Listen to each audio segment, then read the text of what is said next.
I'm a huge fan of automation, proposals, contracts, invoice generations, slide decks.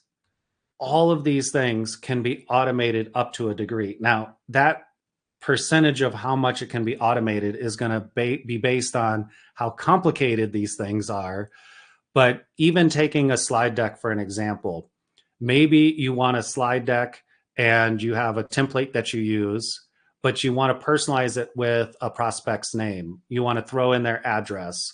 You want to maybe grab a few bits of information from the products that they're potentially interested in, or that would be a good fit for them. You can create a template. You can then create automation that grabs that data either from your project management system or your CRM or a Google Sheet, basically any data source, and then use that data and maybe even a little bit of AI in there to personalize it and craft some of the messaging to fill in the placeholders in that template.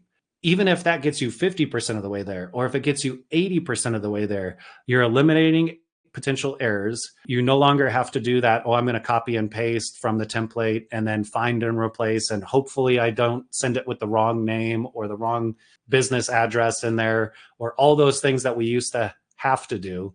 And so when you think about this from the concept of, I could do this with proposals, I could do this with contracts, I could automatically trigger invoice generation, I could automatically create slide decks, even going back to the lead gen side of it, where I'm going to ask some questions and then produce a personalized report with AI and automation in the middle there for a lead magnet and a conversion mechanism can become super, super powerful.